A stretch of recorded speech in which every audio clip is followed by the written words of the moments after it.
And we are pressing start stream, and I'm going to see if this thing fires up.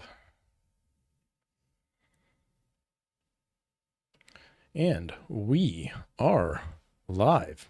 All right. Should I do a, you going to get on that mic there, Thomas? You guys can't hear yourselves, so. No. What's going on, man? This is awesome. Okay, so let's start this off by saying this video is supposed to be and will be put up later on the podcast channel, but it turns out we are too new at going live on the podcast We'd channel. have Nolan back on again to up our subscribers.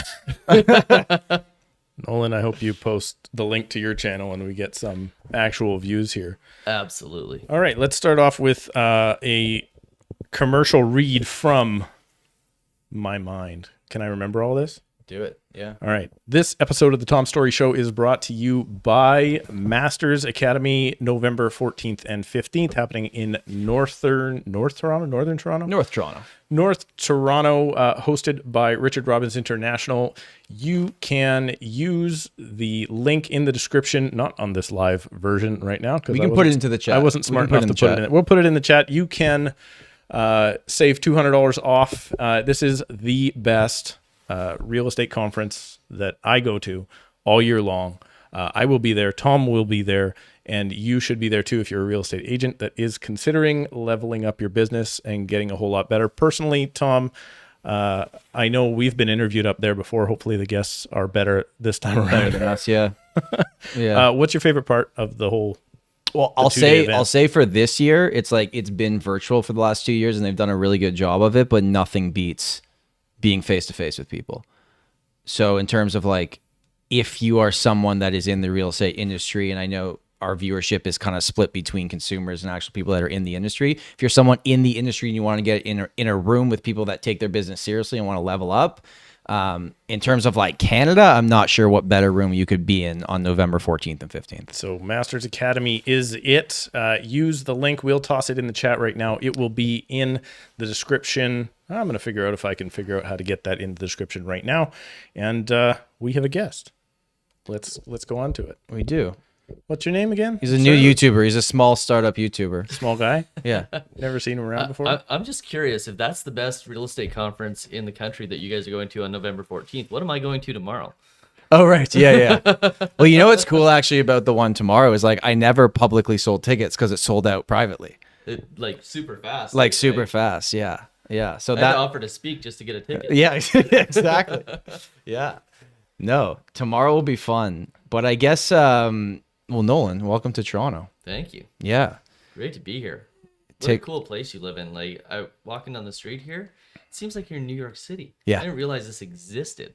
Well, it's kind of cool too. And I was telling you when you came in, like the property that we're in right now, I bought this as an investment in 2017. And it was strictly just based on because it was it's a freehold townhouse. I was like, okay, freehold townhouses don't exist really downtown Toronto. I can walk to everything. Like it's a house downtown, which rarely exists. No kidding. City. Yeah. Amazing. Yeah. Very cool. Very cool. So I think he was trying to give you a plug there, Tom. Tomorrow you're putting on a video course. Yeah. Well, I mean, the reason that we're all here, Nolan and Steve are going to be speaking tomorrow at the event, and it's going to be it's for the industry. It's put on for other realtors, and it's really focusing on video and just doing better video, and something that we've all taken very seriously is like how to help educate the consumer in a way that isn't just industry talk, but like, you know, if I'm someone that moves every 10 years and I need to know what the hell's going on, I'd rather watch one of us three than someone that's talking in words I don't understand. Totally. And I think we've done a decent job at that. So Nolan and Steve are here to speak at that conference. And yeah, I'm really excited about it. So I'm like giddy about it, to be honest. Steve, I was talking with Steve. He's like, I've never seen you so excited. Yeah, because he phoned me the other day and he's like, man, I've got this all planned out. Like here's my slide. Can you look at my slide presentation? I was like, dude, you're happy. Too funny. I don't ever see you happy. So it's going to be fun. And I'm actually super stoked that we get to do this in person. This is fun. This is no kidding. This is your guys' first time meeting. We met in person. Yeah, in person. Yeah. Yeah. I literally walked into the house and I was like, I hope this is the right place. Let's skip by why we couldn't answer this. Hey, Steve, we've got someone that says everything looks 10 times better when you leave Surrey. Do you agree or disagree with that? Can I tell you my story about? Hang on, I'm trying to post this stupid thing in the comments. Including Steve. Does Steve look better when he leaves Surrey? I just recently did a road trip. I feel bad, Nolan, because I went through Calgary. Yeah. I actually stayed in Airdrie, and I didn't reach out to you because I blasted from Surrey to Airdrie one day. So it was like 12 hours in the car. And then we went up to Edmonton and Drumheller. We did a bunch of stuff with the kids. I like Calgary. It's good. I like the Airdrie. There's a reason Vancouver is so expensive. There's a reason the market where I am is so expensive because, man, all those little towns where you can buy those houses for $2,000 or $3,000 And that still exists there? $1,000. Well, here's the thing, though. When you go into those, like I pulled up in a town called Edson, Alberta. And first of all, I didn't realize how far away from Edmonton it was, right? It's just a straight line that way. Just keep going. And then I pull up the Realtor. I did this in every town I went to. Pulled up the Realtor app, and it's like 200,000, 250, right? And I'm like, oh, okay. But then when you open them up and look at the listing, it's like a 2-bedroom, 1-bathroom, 800 square foot property, right? Like, yeah, you can buy a house. Technically, you can put a roof over your head in Edson, Alberta for $200,000. Are you going to want to live there? Do I want to live there? No. There were some cool towns along the way. I think Hinton was a pretty cool little town. It had a Starbucks, so that's like my rating, right? Like if you don't have a Starbucks, I'm probably not going to move there. Do you know we talk about that in Toronto all the time? It's like how far is the closest Starbucks or Dollarama? Because they're the two companies that do it based on closeness and income level, and like they pick their placements based on that. Yep. Totally. Yeah. So like, and then, you know, we went through all these different places and there's some beautiful scenery, but man, people live in Vancouver and people live in Toronto and even Calgary for that matter, because those are the places to be. And you can get really, really affordable housing, not in those areas. Well, right? Someone commented in one of our last podcast episodes because we were talking about like how inventory is still relatively tight, although the market has totally shifted. And it's like, if you look at Canada, inventory is not tight. It's just tight in specific areas that people want. Like we have an inventory issue in areas people want to live, not everywhere. And then I don't know if we talked about it in our episode, but Steve, I don't know if it's Steve that said this, but it was like, well, maybe it's a good thing Toronto and Vancouver are so expensive because it's going to help other cities actually grow. Because if everyone just wants to come here, we'll grow. And that's great for the people that live here and own real estate here, but not good for everybody else. Is that fair? Yeah, I mean, there's always a trickle down effect, right? Yeah. Yeah. But what's interesting is like where people wanted to live is what changed. Like when the pandemic hit, it didn't shut down. Like there wasn't people coming into Canada, and all of a sudden it was like there was no houses available. It was literally people's preferences changed. Right. We didn't have a supply issue the day before, but the day after it was like all of a sudden, holy crap, people want to live in different houses, and we don't have enough of those. And now we're seeing it shift back. Right. It's interesting. What is Calgary? Like, what is the average house in Calgary? It's like 550,000 is pretty average. Physically, what is that average house? Because what I noticed is there's also, with the land being so expensive, the actual house size tends to get a lot bigger. Yeah. So I think when I was born in Calgary, there was 440,000 people, and now there's like 1.3 million. So you have to think, first of all, like most of the city is pretty freaking new. Right. Like we're talking like built in the last 20 years. So like the average house in Calgary now is very much a 2 or 3 bedroom, double attached garage, house in the suburbs. That's the average house. So are you talking like 2,000 square feet? Yeah. Yeah. Okay. See, you don't build a 2,000 square foot house in Surrey anyway, unless you're on a 3,000 square foot lot. Right. So when they say, it's a $1.6 million home, that's probably 4,500 square feet. Maybe I'm exaggerating. 4,200 square feet. Right. So it's just, you're not even talking apples to apples, which is the weird thing. And I do think that we do have a ton of affordable housing. It's just not where the people want to live. And that's the whole friggin' point. Right. I mean, I was amazed. I'm driving from Airdrie. Also, by the way, like, why are you going within Canada for your vacations? Hey, You can go somewhere warm. Why are you going to Edmonton for your vacation?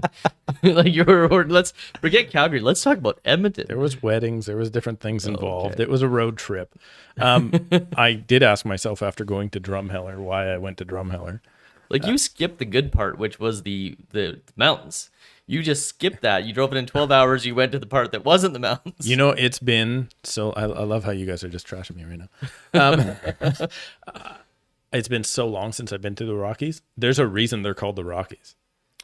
I didn't realize it. It's like, oh, this is all rocks. The whole top. There's no trees up there. So anyway, that shows how Canadian. I have a client that's moving back to Banff. He has family there, and I didn't realize this. He said that to buy a property in Banff, you have to be a permanent, like that has to be a primary property. Yeah. Like they don't allow investments in Banff. Yeah, you have to live there. Now, what's really interesting is there's a whole bunch of people who have second floor leases that come with the sale of a property. So they run their businesses out of Banff, but really they're living in Calgary or something like that, and they've got So there's ways around it there that people shouldn't be doing what they're doing. But yeah, for the most part, to live in the national park, you have to absolutely live, or you have to work there.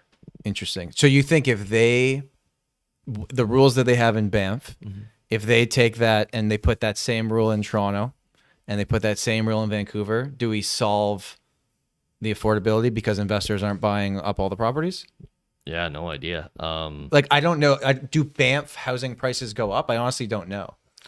There's so few of them Right. that it's hard to measure. Now, Canmore, which is 15 minutes away, which is just outside the national park, their housing prices have just been going up. Because it's close to Banff? Is that why? Because it's close to Banff. Yeah. I mean, it's beautiful, right? Yeah. It's gorgeous. I don't know. I like, if you take the investors out, does that affect the market? Like, yeah, you wouldn't sell We've them just for as taken the much, but- investors out. We've just taken the investors out. The Oh, yeah, investors haven't yeah. bought since, in my market anyway. Well, because it wouldn't have made May. sense to them. Yeah, it Because doesn't they make were sense losing to anymore. the emotional buyers over Right. the last craziness, right? So all the investors are no longer buying. So what happens? Prices go down, obviously. Yeah. And now rents are skyrocketing. Yeah. Right? I just served, I know, Tom, you're going to get mad at me, but I just served both my tenants with their notice of their 2%. Thank you, BC. Their 2% increase. And I know it's not a life-changing number for me, as you pointed out in the past, but I mean, it's a heck of a lot better than what else is going on out there right now. BC makes it so you almost have to increase their You rents have to. every year. Yeah. Because if you don't, then you get you stuck, get behind, right?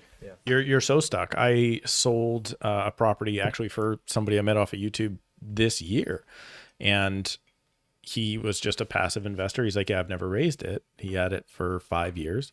The rent on that property was $950 a month when the competition was renting for $1,450. So he actually ended up taking a hit on the sale price, likely as a result of an investor was going You to had take to it on. assume the tenant. Right. It's an investor building. Right. And they had to assume the tenant, couldn't kick them out, weren't going to move into it. So they took, and he ended up, unfortunately, I think, likely selling for less because they didn't see those rent increases. That's interesting. I just did a video that did pretty well because we don't have rent control if the building was built after November 15th, 2018. Okay. So it used to be 1991, anything built before that, rent control. And then after that, it was fair game. Then they switched it 2017, rent controls everywhere again. And then when the government changed in Ontario, they took it out. So there's all these people that got like a discount pandemic rent. And then now they're coming to the end of their 12-month lease.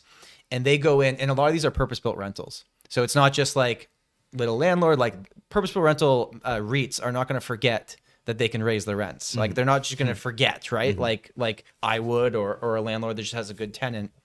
So people are getting 15% rent increases because they can. Yeah. And it's like they're freaking out, but the problem is the rental market's gone up 20% at the same time. So even if they go to look elsewhere, they're not going to find anything better. And so it's like if you're an investor in Toronto, why would you buy in a building not built after that date? And if you were a tenant, why would you not rent in a building not built before that date? Yeah. It's weird how they do that because we don't have that. The only rule we have is regarding around if the strata can rule out rentals completely, but the rental increase is just every single property there is. You can't go outside of the Tenancy Act. Let me be clear. I don't think 15% is fair either. right? Like I honestly don't. I'm not the guy that's like, yeah, I would just charge more rent. Like that is a crazy thing to dump onto a tenant. And that will put people in a really, really bad situation. But I think Horgan came out and said something in BC, something like, well, 5.4%, I think they did the average. 5.4% inflation. And it's unfair that the tenants have to absorb that. And I'm like, that's a stupid statement. But right? if your costs as a landlord have gone up, and people are probably going to hate me for saying this, and I'm just talking out loud right now and trying to throw ideas out there. But like, if your costs have gone up because interest rates have gone up, shouldn't the person living in the property have to absorb that? Let alone your strata fees if it's a condo and property taxes. Like and everyone's charging more for everything. Yeah. Our chocolate company today that we send out chocolates to for everyone who applies for a mortgage on YouTube, they're like, we got to increase your prices 20%. It's like everything's going up in price. So why should a landlord have to take on the burden of that? Because what people assume about landlords is that they're rich, right? And that's not necessarily the case. Most of the ones that we see, they're just making it by. In fact, they're quite often worse off than the renters who are renting the place because they've got all the debt and they're just trying to hold on to the properties. Right. So, I mean, it's not a fun conversation to have, but I think everyone's got to take on the increases in prices equally, not just put it on the landlord. Is it weird that you sent 20 chocolates to an address in BC called Stevie K? It's weird that you keep getting that application. Well, the chocolate company likes that. To be fair, someone is asking if I can, ask the Karish guy. So which one of you guys wants to ask me to stop with my stupid memes on my videos? Oh, I like your memes. You like the cats and everything else? The memes that have been on there. I would just like to say, I missed that comment. Oh no, stop clowning with the stupid memes on my videos. And those videos, first of all, thank you for watching my videos. I appreciate that. And those memes are there for me. So Yeah, I think the thing is too is like, and I can understand that someone that maybe watches our channels, just they're like, okay, well, these are the videos and I watch them and I expect certain things from you guys because I know what you're going to put out. But it's like, we're sitting by ourselves staring at a camera lens and like trying to entertain ourselves as well. Like you got to kind of like make sure that, of course, we're making it for you. That's the reason why we do it. Mm-hmm. Like, it's cool that so many people are watching. But a little piece has to be like, okay, I'm also making this because I enjoy it. And there has to be a part of what you actually enjoy in it, right? It's for me. They said you're welcome. Yeah, thank you very much. I appreciate you watching. This is actually good. Did you decrease rents when interest rates went down? So no, but I will say when the pandemic hit, I gave my renter a $200 decrease, and I never got it back. Mm-hmm. I will answer this question. Last year, did I raise my rent? No, I did not raise my rent. But you didn't decrease your rent. I did not decrease my rents last year. My payments didn't go down last year. Inflation is still a thing, and when inflation was not a problem and rates were not going up, no, I did not increase because I didn't see the value in it at that time. Currently, I believe that I am helping supply a safe roof over people's heads, and there is some responsibility on the tenants to take responsibility for that. You should never just be a tenant thinking, oh, I guess I got the free ride now, right? Like it's a stupid argument as far as I'm concerned. I mean, to give you like real world numbers from Calgary, in 2014, we bought a property that was renting for $1,495 a month. And by 2016, we were renting it for $1,050, and that was as interest rates were starting to come down. Right? Same tenant or different tenants? Every time the tenants changed, you had to like. And that's the market. Yeah, that's the market. So the market's the market, and when the costs went down for us, the market went down, and vice versa. Right? So it's kind of like the market will kind of take control of what's happening to a certain extent with respect to what you can charge. And right now, the cost on living in Canada is going up, regardless of whether you're a landlord or a tenant. And, it's just what's going to happen in the market. I was, the article that I did the last video on, it was like RioCan was the developer that they were pointing at and saying they did this. Now, again, that's RioCan. So BlogTO does an article on RioCan increased rents by 15%. They're a REIT. They own a lot. And they're not the only one, by the way. It's all these landlords, well, big time landlords. But if that article came out and said like Tom's Storey raised rent 15%, it would be like, that's that person. I see them. I don't like that person because they did this. Where these big corporations, there's no face. Yeah. It's just a name. You're like, well, how am I supposed to? And they even said in the article, like they tried to negotiate with them and they were just like, no, this is it. And we know if you leave, someone else will come in. And it's like, it's tough. There is no, I mean, it's not fun to do it. It's not like everybody's rubbing their hands together going, look at, I get $40 more per month, right? Like it's not going to, like you said, it's not a big change. It's just, it is the only thing we get to now do to put us in a spot where we can continue with the property. Cause I did the calculations just actually, you're going to see it on my channel this Friday. I think I did the calculations when I renew. If I renew, I think at 5.5%, my payments on that investment property, I'm now negative $400 a month. Right. So I've got 3 years to try and get it to a spot where I'm going to be, and I'm still going to be negative because I can only raise it right now, 2%, like $40. Right. Right.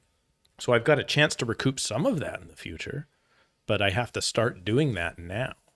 Right. Cause I'm at, you're going to be disgusted by me, I'm sure, Nolan, but I'm at 1.79, 1.89 on a 5 year. Right. So, I mean, right now it's fantastic. Great rate. Yeah. Right. I bought the property because it cash flowed positive. It broke even at 100% financing. So I should have bought more. That's what I should have done. Right. Well, even I can tell you, like, so Steve is the fixed rate guy. I have always taken variable. I have variable on every single property that I own, whether it's with investors or just myself. This, I'll give you like a real, like this, where we are sitting right now, prior to March, my payment on this property, which I paid $950,000 for, was just the mortgage, was $3,300 a month ish on a just under 2%, hovering. Well, it was down to 1.5. You know, now it's 5, and I'm paying. It's costing me over $1,000 more per month just on the mortgage on this property. Adjustable? You got the adjustable? I got the adjustable on this one. I think the mortgage on this property was Scotia. My cottage property, I have the fixed, and I got a heads up before the 75 points that I was getting close to the trigger rate. And I'm okay because I'm fine to get over, but it's like, it's real.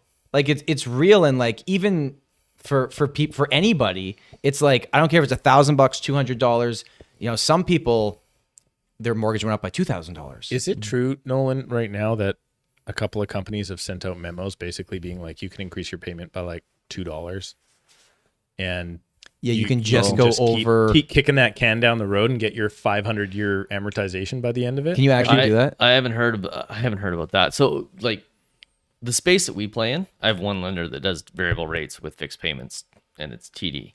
And I love TD as a company. Maybe not right now, but I had a bad experience with TD in like the last month. That's a really good story, but for our clients are not exposed to that. So I haven't heard much on that. I haven't been really paying attention to it because like my clients are good. I made one video about the trigger rate because it was the right thing to do and give people information about it. But our clients have no exposure to it. So I haven't heard that. I wouldn't be surprised if it's happening. But if you're getting the advice from the bank, hey, just increase your payments by $2 and let's kick the can down the road. Well, I hope they're also telling you that when you get to that 5-year renewal that you're going to have to readjust your amortization, and then you're going to have to pay for it. And it gets worse every single time you kick it down the road because it's just math. Yeah, because your amortization's like 60 years, 70 years, like 50 or 60 years. Like, you know, when you're just paying interest. Totally. It's wild. It's absurd. It's going to get bad. So it's going to get bad on two fronts. Fixed rate mortgages, that's you, flipping over to 5%. Readjusting, because keep in mind that everywhere else in the world, a 5-year fixed mortgage is called an adjustable rate mortgage. Yeah, it's a 5-year adjustable. Yeah. In Canada, we call it a fixed because we're lying to ourselves. And then you're going to have these variables with the fixed rate payments, which I don't even know what we call that, but all those payments are going to reset at some point. I'm not concerned about people right now because they've all qualified at 5.25%. I'm really concerned about what happens when all the variable fixed payments and all the fixed payment mortgages. So basically, if you have a payment that's fixed in 3 years and those start coming up for renewal, I'm worried about what's going to happen then. That's what scares the crap out of me. Totally. And like my clients are good. It's going to adjust gradually. It is going to adjust gradually. I'm shocked by the amount of people that went and, for instance, a broker that I use often would get them constantly approved at Scotia, much like yourself, and then they'd go into TD to try and get a better. Now, that broker could have took them to TD, but then I guess, correct me if I'm wrong, but is it regular that the fixed payment variable rate would be still slightly lower than the? No, It would be the same one. No. So they're just cutting rate. I mean, all the lenders, like if Scotiabank's competing against TD, they're competing at the same rates. Okay. They're just trying to get the client. Right? I got a And question it's for pretty you. similar. Why has the 5-year fixed rate not really come down from the banks, even though the bond yield has come down? Yeah, so that's interesting. I mean, the 5-year fixed rates with the monoline lenders. Yeah. So keep in mind, okay, so you have non-bank lenders, you have banks. The non-bank lenders are all pretty much funded by the big banks, but it's not on their balance sheet. It's from their security side. So RBC Dominion Securities will buy mortgages from like Merrick's Financial. Sure. I don't know if that's actually happening. I assume it is, but they're buying these mortgages, and the pricing on those mortgages is significantly cheaper than what the RBC mortgage will be right now. That could be a couple things. It could be the bank signaling that they don't want those mortgages right now. One thing that tends to happen at the end of a year as banks get closer to their year end is they sort of hit the top of their caps of what they can lend. Right. So like all these banks could be hitting the limits of what they have available. And then they could just be saying, okay, we're not going to be competitive on those mortgages because we're just out of the space. There's a lot of things that could be playing into it, but it's interesting because you're seeing those monoline lenders, those non-bank lenders, the First Nationals, MCAPs, the CMLSs, the Merrick's Financials of the world. You're seeing them being significantly more competitive right now. So why wouldn't anyone go to them? Well, that's the question. If you're Or gonna sorry, have- why wouldn't you go to them? why wouldn't you? Yeah. Lack of education. Okay. Around where you should be getting your Just mortgage. walking into your bank and not knowing any different. And Yep. I think Canadians still as a whole still like walking into one of the big five, Yeah. right? Yeah. It's something in the society, I guess. I want to reach out or mention a couple of things here. Before you do that, though, Yep. I just got to say, I do enjoy fighting with tellers when I have a problem. That's my favorite thing to do, is being able to walk in and fight with them in person. You know what I'd actually maybe we should talk about? I don't know if we should get into it right here or not, but I'd like to give you my personal situation and get your feedback on it. Not financial advice for them, but for me. We'll mention the things you were going to mention, and then we can get into that if you want to. Okay, Bob Hildebrandt's my new favorite person in the world. If you're a renter, stop buying new cars, trucks, trailers. Stop buying stupid stuff. How about if you And live that's- in Canada? that's stop advice buying to stupid everybody, shit. though. You don't have to be a renter. Yeah. Start saving and be responsible. Bob, if I wasn't already married. And if I was into dudes. Then there's something about... Editor, clip that. There's still time. It's live. There's no editor. Is it a good time to invest in... Okay, this is one that we love. Is it a good time to invest in Calgary? If so, what kind of property under 500K? I live in Toronto. Full stop there. That's where we should stop. What things should I be mindful of? Should I say it, Nolan, or should you? Yeah, you go ahead. If you know live my in thoughts. Toronto, do not buy a property in Calgary. Right? I Simple own a as that. property in Vancouver. Well, I don't know what to tell you. I'm just got dead air here. I mean, I would suggest you are, first of all, I know your situation. I don't think you want to maybe disclose it all here, but it's not as simple as you own the property outright and have to manage it, right?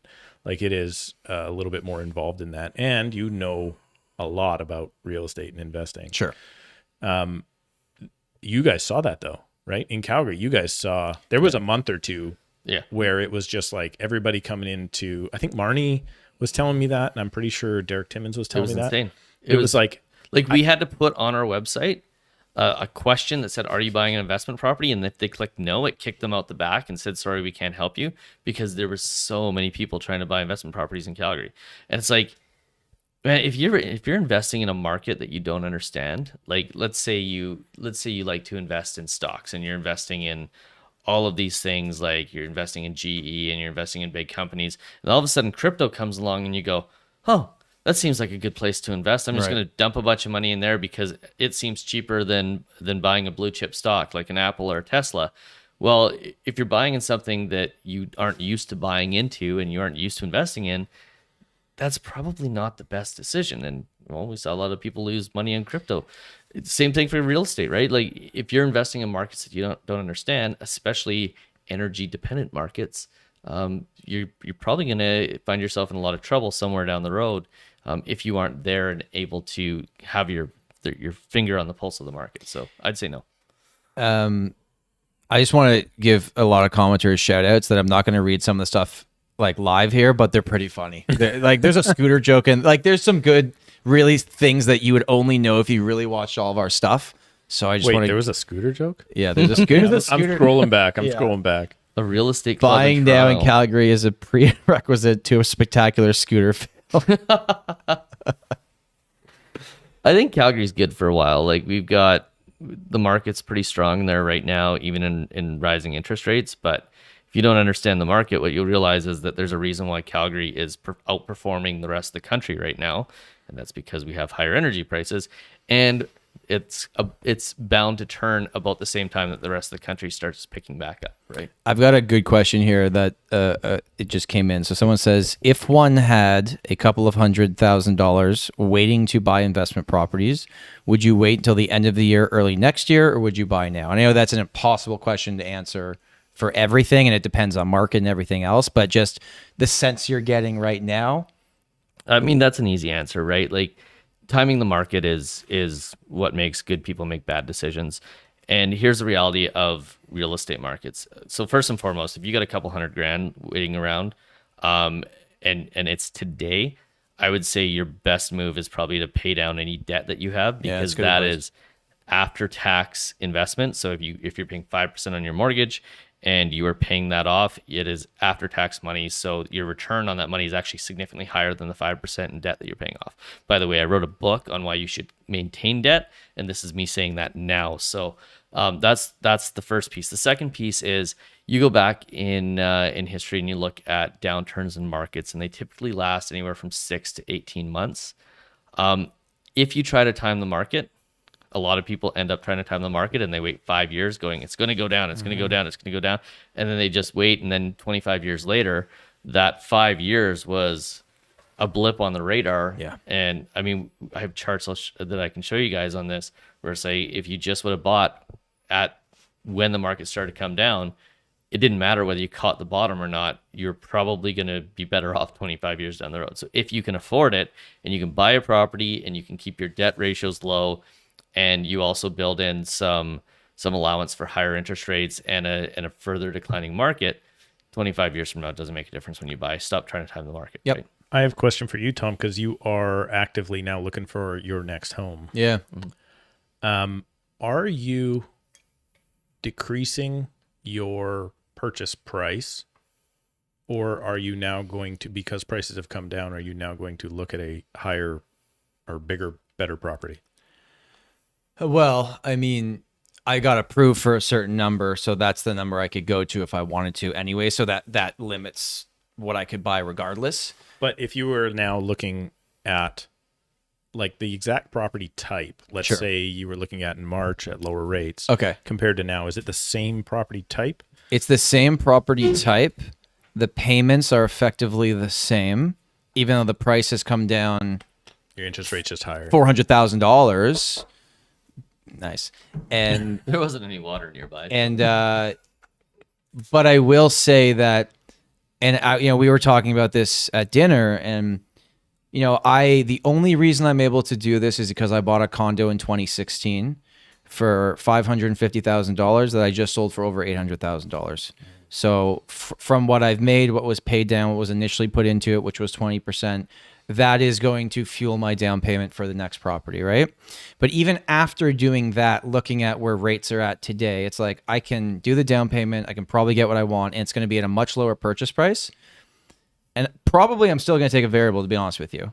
Like at this point, why would I take a fix? Like not a 5-year fix at least. You're not going to try to time the interest rate market? No, I'm not. Call. Hey, wait, where today are variable and fixed? Aren't they closer than They're ever? pretty close. Which is hilarious, because now if I tell you to lock in, chances are rates will go down. Do you and know- if I tell you to continue taking variables, they're probably going to go up. Okay, so I just started writing a video for my channel today while I was waiting in the airport. Mm-hmm. And that's kind of the gist of it. Like now that everybody's like, for instance, you, Nolan, that guy told me to take variable. Now I'm screwed, blah, blah, blah, blah, blah. And you're like, okay, now fixed and variable are the same. Yeah, but now variable is going to come down. They're still going to hop into that mortgage that's probably too much risk for them. Right. So I don't know. It's just don't buy too big of a property. Don't buy at your limit. And that's the thing. It's so funny because these guys come after me and they're like, you told us to get a variable rate. And it's like, okay, so first of all, I didn't see an application come through our system from you. Yeah. I've never talked to you. You watched a 13-minute video, which, by the way, in the intro says product, penalty, price in that order. Every single video, we've always said it's not about the interest rate. I'm not the guy who drove the boat into the Suez Canal and jammed it there for 3 weeks or however long it was there. I didn't invade the Ukraine. The best, what I've always said is the way we're making our mortgage decisions is by picking the best product, making sure we don't get exposed to major penalties, and then we worry about the price. And the price is the interest rates, and we don't try to time markets. And the biggest thing is not getting exposed to those penalties, because I'd rather be having a conversation about people's payments going up $1,000 a month right now than be having a conversation about with somebody who's going through a divorce, or somebody who has to sell their property because they lost their job, or somebody who just has to get out for some reason about their $35,000 to $40,000 penalty because rates stayed exactly the same. Right. So, it's when we talk about risk, we're talking about the risk of interest rates going up at the time was significantly lower than the 60% chance that somebody isn't going to make it to the end of their 5-year term and be exposed to a massive payout penalty. So we have to make the decisions based on that. And by the way, my clients, we had that conversation. It's like, do you want to be exposed to the interest rate? Could go up by 5%. Or do you want to be exposed to a penalty? Oh, and by the way, just so you know, 3 out of 5 buyers don't make it to the end of their 5-year term. But nobody believes you for that. No. Nobody thinks that, everybody's, I'm going to make it to the end. Yeah. Right. Everybody thinks, no, or, I'm not getting a divorce, or I won't just want to move. Yeah. But those penalties are crazy. And what a lot of people don't pick up on those penalties is they're very finicky on that. Like, is it the anniversary date? Mm-hmm. I had one client that was like going to close with my least favorite bank. And they were going to go to a different lender, but then they were told, no, your penalty's this big if you leave. So then they stayed with that bank. And then it turns out our closing date was like after their anniversary date. There must be a great comment. Yeah, you guys and make their me mortgage, as a result of staying with that bank, their mortgage actually, their penalty doubled. And it went from over 10,000 to over 20,000. Totally. Very, very quickly. And that's what we tell people, right? Especially if they're moving up, it's like, yeah, you've got this big penalty now. Do you want to kick the can further down the road and have an even bigger one? Like, my job isn't to get somebody the best rate. My job is to protect people from what they don't know, the surprises, right? And the people who work with us understand that. And the people who go to our website and we say, anybody can get you to 0.1% better rate. That a guy who took the course yesterday can do that. But what we do is we try to make sure that we save you tens of thousands over the next 25 years. That's the hard part. Do you want to work with us exclusively and have us shop for you? Like, the people who say yes to that have a completely different picture of where interest rates are right now than the people who said no and just went to their banker and said, hey, sure, I'll take that mortgage. I was just thinking of when you were talking about how, like, was it 3 out of 5 people don't make it to the end of the 5-year? If I think about the properties that I've bought, and I've always taken variable, so the penalty wouldn't have been that big. One, which I just sold, I made it to the end of the 5-year, and the other ones I refinanced. So it's like, not that I sold them, but like I only made it to the end of 5-year once. And again, I haven't been investing for that long of a time. It's only been like 8 years, but I've only made it once. Totally. Jess, who works for me right now, I'm like, go through, check the renewals for the next 6 months. She's like, there aren't any. Because with us, they have either gone and they've done all the things we've talked about moving on to a better, or moving out of their mortgage, or we've called them and said, hey, we can get you a better rate. And this all happened during the pandemic, and we moved them ourselves. So we have like no renewals right now because we're on top of it and because most people don't make it there. I think a lot of people don't, like, if there is a 5-year fixed also coming up, even though most people don't make it there, if there is a 5-year fixed coming up, there's a very good chance that those people were already 3.5% or higher. Because 2018, 2019 was not a good time for low rates. Yep. right? I know I got my last one at 359 and it was the best thing I could possibly I would take a get. 359 right now.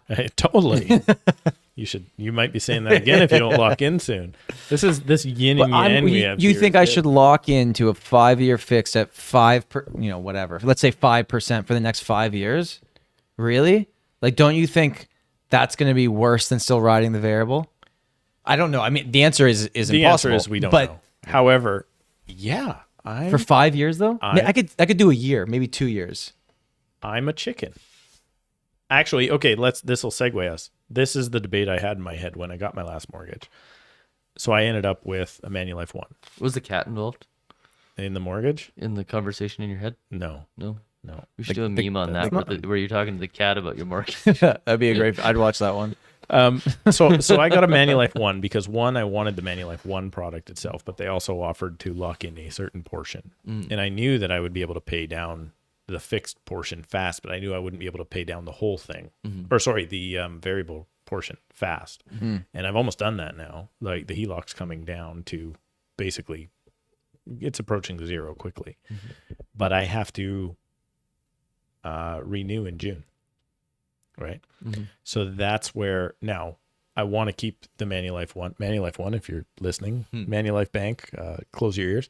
I'm going to keep it because it's the best product I've ever had. And it really works for someone who's in commission sales with fluctuating incomes, right? You don't have to actually pay down each month. I think it's one of the only HELOCs where you don't have to pay each month at least a minimum or something.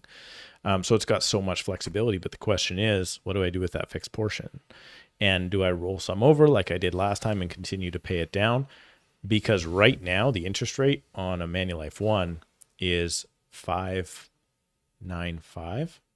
That's variable rate 5.95. And my fixed portion is 2.79 currently. What's the percentage split between fixed and variable?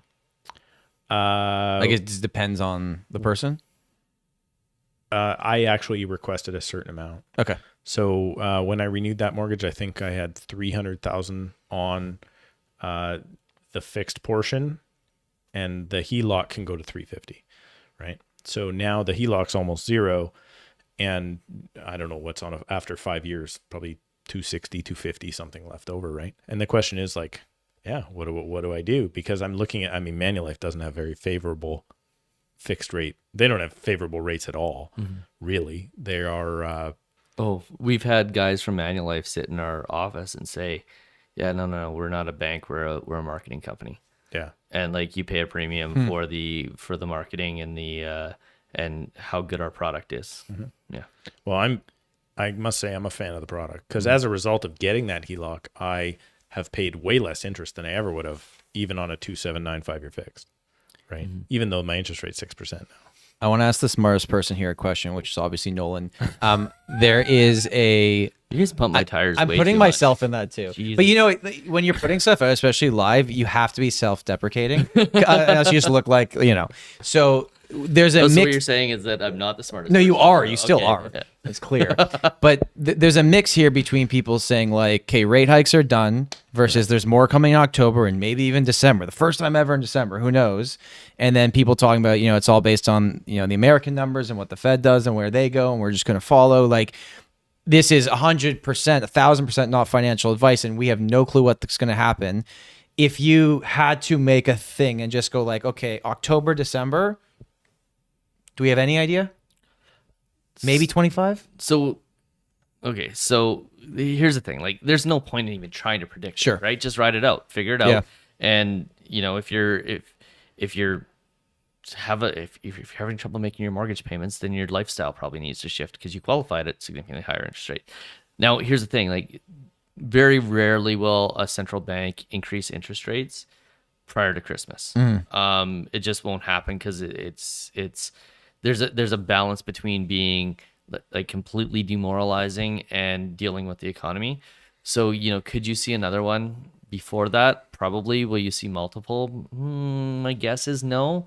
But and I'm not going to try to make a prediction of where it's going to go because very rarely have I ever, but my gut feeling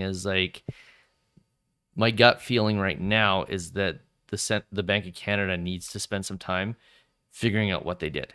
And they also See if it worked. also know it. They need to figure out what they did. and they know that like senior deputy governor of the Bank of Canada did a speech in Calgary last week where she said it's a 2-year time horizon for these things to go through, and it's like they know that they're like, now it's wait and see. It is 2 years though, because look when they ratcheted down rates, and then look when inflation went stupid. It was exactly 2 years. It went, oh shit, we went too far. Yeah, they did, and then spent like almost a year going, it's transitory. We didn't go too far. All this supply chain stuff should come out of the market, and we should be fine. And then all of a sudden it was like, oh wait, it turns out we need to do something. Now here's the other side of it: is we've got two things that are causing interest rates to go up right now. We've got monetary policy, which is creating inflation, and then we've got supply chain issues that are creating inflation. And those supply chain issues are there. It's obvious that they're there. So one of those two things is temporary, the supply chain issues. And at some point, you can't stop an economy and then try to restart it without there being a lack of supply in certain goods. So at least part of this is temporary. The question is it a small piece? Is it a medium-sized piece? Or is it a large portion of it? And that's probably going to take another 2 years for us to figure out as well. You know, I thought it was interesting. Have you seen Daryl's new videos where he's walking around the street, like yelling at the camera? They're amazing. Anyways, he did one where he went out and he tried to interview people just in Toronto, like people walking the streets, being like, interest rates coming up, what do you think? And everyone's like, I don't know, like no clue. So like we've got 142 people watching us right now that care about this stuff. Most people don't. The average person has no clue what's going on. Which is really scary, because if we've got 70% of the country who's in variable rates with fixed payments or fixed rate mortgages, Which they don't know what they're in. They have no clue what they're in. They're not going to think about it until they get the payment, right? That's funny. But that's why I'm taking the opportunity, and have done over the last many weeks, to like tell my clients. And I know everybody says they know what's going on, but I'm like, guys, whatever you got to do, start paying down more, pay attention to it, because run the numbers. I told my youngest brother, I was like, please take your mortgage, plug in 5.5%, and tell me if you're still happy, because he was one of those crazy guys that got 149 for 5 years. And I'm like, that's awesome, but start paying down now.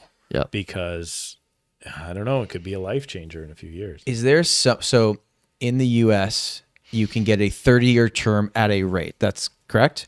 So there are people in the US that took a 1.7% fixed rate for the next 30 years. That exists. Yep.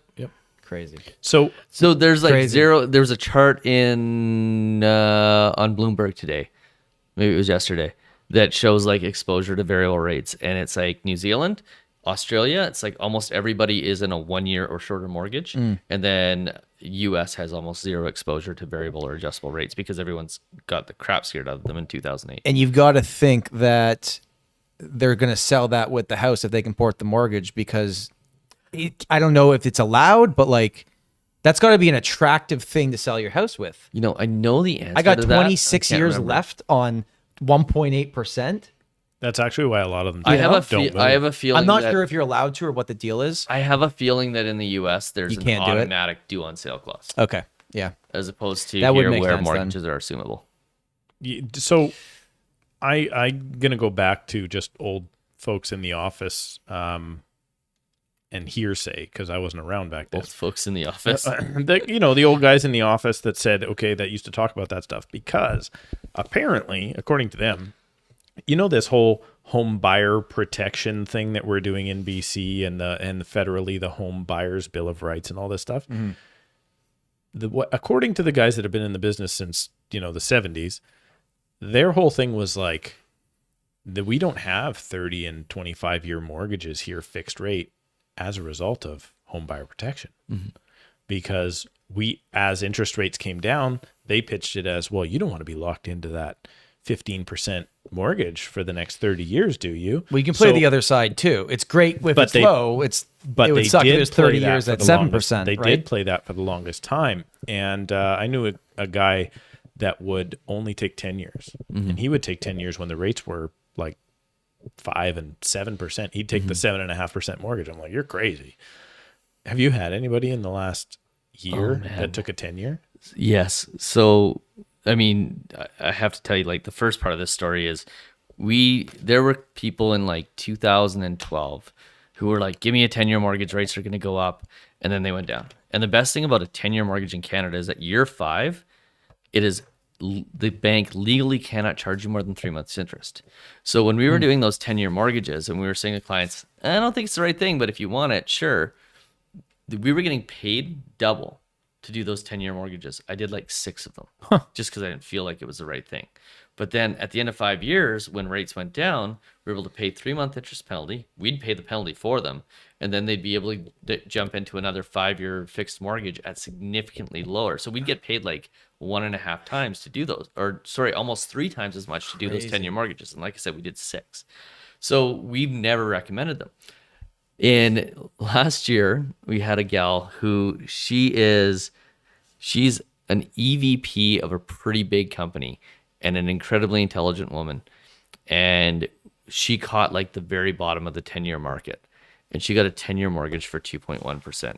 And that is probably the single best mortgage Tom wouldn't we have did for taken anybody. it. Tom wouldn't have taken it. He's like, I'm going Well, variable. you know what's actually funny? I had a client reach out to me before the rates started going up, and he asked me about 10-year. I said, I'm not qualified to answer this. Talk to a mortgage broker. But he said he talked to 3, and all 3 of them said, no way. And at the time, I think earlier this year, and like, tell me if I'm wrong here, I think he could have gotten a 10-year at like 4%. I don't. Is it still the same rules where after 5 it's 3 months interest? Yep. So maybe that would have been a good thing looking back. But who the heck would have known Totally. this was going to happen? I mean, based on the information we had at the time, you got Tiff Macklem saying interest rates will remain low for an extremely long period of time. I mean, it didn't make sense to take a 10-year. Now in hindsight, it's like, Yeah. Best comment. I don't know if this is a troll. I really hope it's not serious, but mortgage rates are transitory. I love that. I want that on a t-shirt. This guy comments on my channel as well. He's got that little flag thing. I see him all the time. yeah. Here's an interesting one for the conspiracy theories. Do you trust the BOC?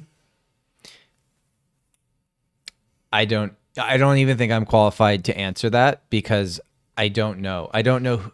Like Tiff is the person I see. Yeah. I don't know who else works there. I've never really looked into. Like I'm not in that It's world. Tiff and the devil in my videos. Have you seen that? So, I mean, he says, do you trust the BOC data? Their data, I think, is probably reliable. Yeah. I think the lesson that we've all learned is that forecasting is difficult for even the people with the best Do you data. think they forecast, though? I mean, Well, obviously, he obviously there's forecasted, right? forecasting. He's like 3 years, you'll have really low interest rates. But and then- their actions are not as a result of forecasting. Their actions are a result of looking at the results. Yeah. And their actions are also, well, their actions are in a way a result of forecasting because they're trying to get ahead of a problem that they see building, which is that. I don't think they did that, though. No, they're doing that. They're trying to do that now. Yeah, because they were already late and saw now it. they're like, oh, shoot. Yeah. Because I could have told you when I tried to do my fence a couple of years ago and lumber went from whatever $100 a skid to 300. I was like, problem, guys. Interest rates, let's go. Yeah. Nobody did anything, right? So I think the problem is they have to Honestly, these comments are so good. they have to work. Maybe we can get them back in for the people that are joining on the audio. This will be on re-released, by the way, on the Tom podcast Storey channel show and on audio as a bonus track because we're so happy Nolan's here. When Sober September's over, I think we should do one of these where we have to take a shot every time somebody says like Bank of Canada or something. I was also thinking, I was thinking with like we could sell these at cost, but just like anything that we say in our videos or we talk about on the podcast that we can put on a t-shirt. I'd be curious if you're watching this, like if we sold to you at what it cost us to produce it, would you buy something with a funny saying on it? You mean had, a like, cat? Yeah. Like if we put the cat poster on If a it just t-shirt. said the Tom Storey show and had a scooter underneath. I love this shirt. The scooter. I might have an extra one of these. You want it? You got to show it to the... Can everybody see that? No, they can just see my boobs. That is what is called copyright infringement. This is called parody, and it's fully legal. Thank you very much, Run DMC. Yeah, I don't know. I'm getting back to the topic though. Like, I definitely feel like people think there's a big conspiracy. Oh, what's in the basket of goods? They're messing with it. No, man, those guys are trying to do their best. Yep. They're trying to come up with the best information and do the best job they can. And anybody that thinks otherwise than that has obviously never been involved. Like I see it with the real estate board, right? The real estate board of the Fraser Valley. The guys at the top of that care way more than anybody else does about the data that is being put out by them, because it is them and their reputation. And there's a weird group of people that love data and stuff like that. But to think that anybody's messing with that or screwing with that, trying to make a conspiracy theory, no. Where it gets muddy is who is the boss of TIFF and which direction do they want to push it? Because there was a press release, late last year that was like, I think the Bank of Canada said something about house prices are the federal government's problem. We're not doing anything with interest rates, right? They're going to have to come to their own solution. And that's when they started talking about all the BS about the home buyer protection and all that stuff. Did you see Trudeau? Today, he was talking about the fact that the incentives they're putting into the market are targeted and they aren't going to have an impact on inflation. It's like, oh my God! It's like if you give anybody money, that's going to have an impact on inflation. I can't believe that. And I'm so politically agnostic. I don't care, but I don't care about the politics of it. But I care about the fact that we can have a prime minister who can sit there and say, we're going to put money into the economy, and then go, but don't worry, it's not going to have an inflationary effect. Yeah. It's like, you idiot. But that's because everybody he's saying that to that votes for him wants to believe the same thing. Well, and he's running scared because the other political party just elected a new leader, which, by the way, PP, I don't PP. think. Oh my God, I think he scares the shit out of me because that's like heading down that Donald Trump road of politics. I don't think he's a Donald Trump, but I definitely he's smarter and more eloquent and a better speaker, which makes him more dangerous. You know what I hate about all politicians? Let me get on my list, but really the thing I hate is, can we talk like real human beings? Totally. Right? Can we talk like there is no better, all of these talking point things just makes no sense to me. And let's just talk like real human beings and sit down. Oh my God, how good are the comments getting? They're good. Sorry, this crossed comment, politics. you can't show up in it with a beard and a lumberjack so they're not slam at least 3 shots. Just for the audio listeners out there right now, by the way, Nolan is I got you. actively drinking. By the way, I got you off topic there. Just to be clear, I equally slammed Trudeau and PP there, so screw off on the Here's my comments. political stance, and I will share them here freely. If you cheer for a political party like you cheer for a hockey team, you're an idiot. Great comment. Or if you just cheer for the Leafs in general, like me my whole life, you're probably also an idiot because you just know failure and pain. Yeah, like honestly, why we pick a hockey team because it's from where we are and we want to have somebody to cheer for and it's more fun that way. But if you pick a political party in the same manner and only go, well, these are my guys, I'm going to get out my conservative party, my liberal party jacket and wear that down to the convention, you are an idiot because now you're cheering for a team and you're not cheering for policy and things that will move you in the right direction, right? You have to, I think you're an idiot if you vote for the same party all the time.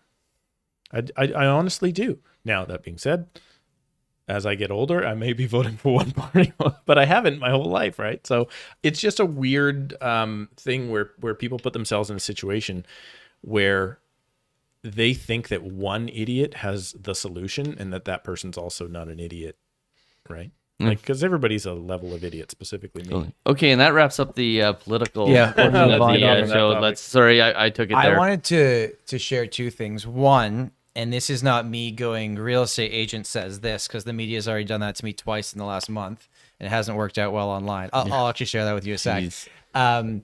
But I got an offer on a property tonight that had been on the market for over 30 days, and I sold one last night that had been on the market for 38 days. So all I'm saying is, like, buyers are sniffing around. Oh, buyers and they're slowly coming back, and it's very interesting to see this happen because the prices are now. Like, I think the thing is a lot of buyers are thinking like, oh, I want to get this big deal on this. But a lot of the sellers going to the market now have already done the price reduction for where it actually should be. And then it's selling at the right price. I know you don't watch my videos, but I know Nolan does. Did you see when I took the plot of the average home increase? I have your videos on repeat all day long. I just don't have the audio on. I know you hit the like button. That's it. You just want to look at me. But I took the average and plotted it all on a graph, the average sale per year, and then the increase of, I think it's 5.96% per year as average growth. And then I plotted last month's average home price in the Fraser Valley on that graph. Those numbers met perfectly. Yeah. So something is like, and you saw that 2021 drop now, right? Now, that's not the 2022 data, but it is last month's data. So that to me is like, okay, even subconsciously, historically, now these prices make sense. If we had gotten here today at today's prices across Canada, and you had told us we would have been here 3 years ago, every homeowner would be like, great, Yeah. that sounds great. Yeah. The problem is we went like this to then go like this. And then, like it just hasn't been a nice, smooth ride. It's been a roller coaster. Yeah. And I think we get stuck in our ways. And obviously it makes sense. Like, listen, if you bought a property in Toronto in February on a variable mortgage, you're not very excited right now. Like, this sucks. This sucks. You're going to see properties sell for less money. Your payments have gone up by $1,500 a month. Yeah. It's going to suck for a little bit. It's going to hurt. So, yeah, I don't know. It is definitely going to, I just don't think it's going to come out how everybody thinks it's going to come out. Right. I don't think we're going to have the doom and gloom in 5 years from now. We'll still be saying, how can houses be this unaffordable and blah, blah, blah. It's all going to be the same thing. Right. What's that thing? Is it, I don't know, one of these ancient Socrates or somebody, and they read his quote about kids and the music that they play. I don't know which philosopher it was, but it was like all about like how some old man was complaining they just don't make music like they used to do. Right. And they were like, oh, that's a 2,000-year-old quote. The more things change, man, the more they stay the same. Everybody's going to be complaining, specifically here in Canada where we love to do so. We're going to be complaining forever about house prices. Never going to change. I had done the news twice in the last month, and normally I do it and they don't put it on YouTube, but they decided to put these two on YouTube. And the comment section is like, if I'm ever having a good day, I just go there to have a bad day. And I was actually thinking, because like if you just saw the headline, Steve, don't tell them what it is. I want them to go. But I'll give you an idea. So the first interview was the Millennial Report that Royal LePage put out. And they had asked me live on the news, why do you think millennials are so interested in owning real estate? I said, well, they look at their parents, who are primarily boomers, that have gained a ton of equity because they bought something as a roof over their head. And I said, and a lot of them have become wealthy by mistake by owning real estate in like a good way, meaning like things have gone up. And then the title of the video is like, Realtor says Canadian homeowners have become wealthy by mistake. That didn't go over too well. I still stand by what I said, because I don't think a lot of people, not everyone's an investor. You bought a house. You bought a house to live in, and it 5, 6, 7 times in value. And then the other one was, they said, what advice would you give sellers right now? And I said, if I was a seller, and this is in my market in Toronto, in 2022, and I was thinking of selling, I don't necessarily see it getting better this year. And this was before the 75 points. So I would probably do it sooner, if not wait till next year. And then the quote on that one was, Realtor says sellers should do it now. And then the comments were like, yeah, like funeral owner says you should die now too. Like, they were pretty funny, actually. But it's just so funny how no one watched those videos. Yeah. All they saw was the headline. And I mean, I think that just sums up kind of like most of what's going on. We're making our opinions off things that we see for a split second. Totally. And Just We've like, talked about this. Like, the whole part of YouTube of building the channels is you have to create like the sensationalized headline and then debunk the headline, and that's how you build the channel, right? And people just read you can tell who watched the video and who didn't based on their like, there's somebody I can see in the comment section here who never watches the freaking videos and always comments, and they're on here now watching live, which I find is really interesting. But it's like they just read the headline and comment. And who said someone made a joke about Elon Musk buying Twitter? They said it's like, it was like Jimmy Fallon. He goes, Elon Musk buying Twitter is like buying YouTube and just buying the comment section. yeah, that's actually a good point. Totally. That's a really good point. I will never be near Twitter ever, ever, ever. I tried for a bit, but I'm out. I'm going to stick with YouTube. I like YouTube. We're an hour and 3 in. Yep. What do you guys want to wrap, or you want to keep going, or what do you want to do? I don't know. These people think I'm absolutely loaded at this point, so I think we should keep going until I am. We'll do another 10 or 15 minutes. Sure. If that's cool with everybody. Let's keep rocking. If you have market-based questions that have nothing to do with scooters or alcohol, please put them in the comments. And I'm not against wearing a scooter T-shirt on the news. I'm not above that. I would do that. Does this mean people actually watch our shorts? They must, because that was a video that went out recently, right? Has they even gone out? Was this morning? maybe. Okay. Yeah. Maybe this morning. Yeah. And just so everybody knows that is watching this now, if you're interested, this will not only be loaded up on the podcast channel, The Tom Storey Show, but we will still also have a regularly scheduled podcast this Sunday morning coming up. So go there and subscribe. We are shooting for 1,000 subscribers by the end of the year. Oh, also, we just booked a guest that a lot of people, I'm not going to say who it is here. I'm going to leave it with you guys. We just booked a guest. They'll come out in the next month that I think people are going to enjoy.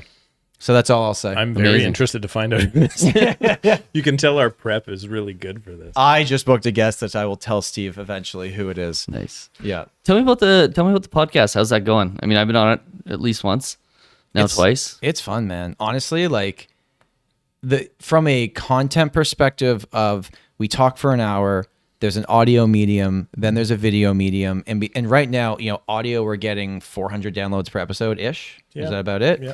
And the YouTube goes anywhere from you were so our biggest episode like just under 5,000 views, but we'll get on average like 2,000 is a low video at this point, which is good for a new channel. Incredible, And it's actually. been so much fun. And you know what I realized too, and I'll talk about this a little bit tomorrow, but like when you're doing a podcast, you're not there to talk about yourself because you're interviewing a guest, right? The guest does all the heavy lifting.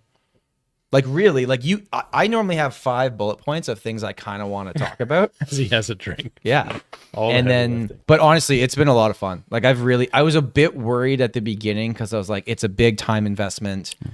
Have to do it every week. Once you get going, if you get a viewership, you can't just stop doing it one week. Yeah. And that you kind of got to record within days of when you post it, or else the information becomes a week behind, which Yeah. no one wants to listen to. We have that issue where we do try and, like, if we're going to take a week off, we try and, We'll do it record just me and 2 Steve episode. or whatever. But that definitely gets in the way. The interesting thing, really, Nolan, is the difference in the audiences. So when you go into like your analytics, this audience online is generally obviously they watch for a shorter period of time, but they're generally men between 20 and 40. And what was the other thing? Oh, they're I lost my train of thought. So they're men 20 to 40 years old for the most part. Oh, sorry, and they're consumers. On the audio side, it's closer. It's not 50-50 women, but it's much closer.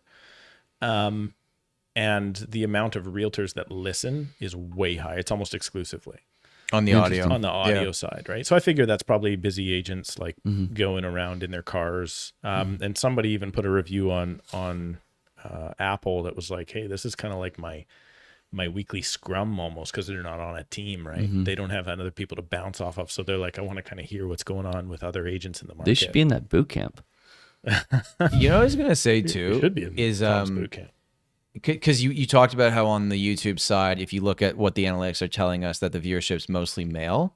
It's weird because I just ran the numbers of how many appointments have been booked with me this year through my main channel. And on my main channel, it tells me the same data basically. But it's not this in terms of people that have reached out, it's about 60-40 male. Like the people that reach out to me for calls or appointments or from YouTube. Yeah. There's a lot more females than the analytics are telling. So I don't know if something's going on there. I'm not sure. Mine's mostly, actually, most clients, it is either a couple and the wife is the one that reaches out, or often single ladies as well. Maybe that's our niche. When you sign up for a Gmail account, I don't remember it ever asking me whether I was male or female. Yeah, well, there's unspecified. I don't know about Gmail, but I mean, Gmail is YouTube. I guess Gmail is YouTube. it's- That's where they'd be getting their. It's their Google. They data know from. what you search. You're signed in with your account. I guess they- that would tell them, right? I guess it Yeah. would give them the best indication of maybe what. There is one thing that I was unaware of, and I hope this isn't too controversial or whatever, but I have noticed that when we post videos with women being the interview topic, it's a really stupid metric, but the thumbs up, thumbs down button, dramatically more thumbs down. Which only we can see on the back end. Which because which I can see. So I'm kind of a little bit like, I've never been that guy like, thinking that there's any difference between the sexes or anything, but it is something that, and I think it's probably because the YouTube viewer is, again, male, younger, probably quicker to hit the thumbs down button and be an idiot, right? But I was kind of disappointed when I went through, because it was like you're looking at each one of the, and you're like, why is the thumbs down so great on that video over top of this one? And it was almost consistently the female guests. They are, but those episodes also get more views. More views. And more downloads. It's interesting. Like, you're still on our number one episode because of the following you have, obviously, and you're a good guest. But, Yeah. yeah, no, when we have, You should see me if I drink that whole bottle. Yeah, but I think the whole chat's just waiting. but Melanie's episode, Emma's episode, like they're some of our highest views and listens too. So it is interesting to just see that, because I wasn't expecting that. Interesting. Right. Not that it has anything to do with what we're not gonna change anything. We're not gonna start having less people of one demographic or another. We want to try and get everybody's voice. We want people on there going to have something fun to say. Yeah, totally. So, but it is something that kind of shocked me a little bit. Interesting. I mean, my experience in this industry is the best agents, the best like mortgage brokers, they're like powerhouse females. Like, they're just, if there's people that have really amazing insights, it's the women in our industry. It's incredible. Like, my wife's one of them. Everybody that works for me is a female. I've hired some males in the past, and it's just like the females outperform. And we see that with realtors too, like Marnie Campbell in Calgary. I don't think there's a better realtor in Calgary. And the thing is sometimes I wonder, if Marnie was a male, if she'd do 5 times the amount of business. And that sucks that's what our society's at. But it's getting better, I think, and hopefully it will when you start looking at the likes and the dislikes as time goes on, right? Yeah, I don't know. It's almost, I was like a little bit disappointed, right? I was almost like, okay, the trend is there, and it was kind of, I don't know. I'm not a big fan of, I want to judge on the content, and we try and only book people that we think have something interesting to say, and I don't want to necessarily get into positives or negatives. I don't want to give the viewer a bad experience either, but to me, it was interesting to see the mass difference, because you can see the stats in there. The good news is, hey, a bunch of ladies out there, according to the audio stats, are enjoying my nice deep voice. So we got that going on for us. You actually do have a good voice on the podcast. Someone I'll listen to the episodes, and I'm like, oh, this is actually pretty good. Trash talk. Because when you're in it, 10 minutes, when you're in it, you don't really think, and then you listen back, you're like, you know what? Pretty good, actually. Real estate. Let's get back to real estate. Any final thoughts before we wrap this thing up? And by the way, thanks for everyone that's been watching. A lot of you have stuck around this whole time, and we didn't give you like a heads up really that this was happening. So the fact that you jumped on, at 9 p.m. till 10 p.m. at night Eastern time, that's pretty cool. And if you're, for some crazy reason, watching this on repeat all the way to the end, let us know in the comments if you'd like us to do it again, because I think it would be fun. It was just something we were doing. We're all in town together, so we're like, hey, why not throw this up? And again, more episodes to come. We'll repost this on the proper channel. And if you haven't already, but you enjoyed this discussion, check out the Tom Story Show channel and subscribe to us and check us out there, because we post videos every single Sunday, and we appreciate you guys being here. And honestly, like, the chat has been making me smile all night long. And it's nice to know. It seems like, there's a few like things there. Obviously, we can't read out, but there's also some like good little humor and jabs, which I appreciate as well. So it's a nice mix. The humor. When I see actual humor on my channel, I quite like it. As soon as you name call, it's like block, right? Like, it's just not needed. Yeah. I'm gonna suggest that you have a little cheekier audience than I do. So I'm gonna say I appreciate that. Nolan's channel, however, do not go watch. He's got too many subscribers already. And it's funny, like a lot of these people are on my channel as subscribers. I see their comments all the time. You might have brought them here from sharing this. Yeah, maybe. Yeah. Awesome. That's cool. it. Thanks for having me, guys. Yeah, thanks, Nolan. This was a lot of fun. Thanks everyone for watching. Yeah, absolutely. Let's do one more wrap. Remember, you can save $200 by using the link in the description for Masters Academy, November 14th and 15th, put on by RRI in Northern Toronto. If you're a real estate agent and you're not at this conference to learn how to do your business better, you're missing out. So check out the link below, save $200, and Tom and I will see you there on the 14th and 15th. We'll be there. Thanks everybody for watching, and we'll catch you in the next one. remember that when we end the stream, And then it keeps going for a continues while. For a while. Okay, no.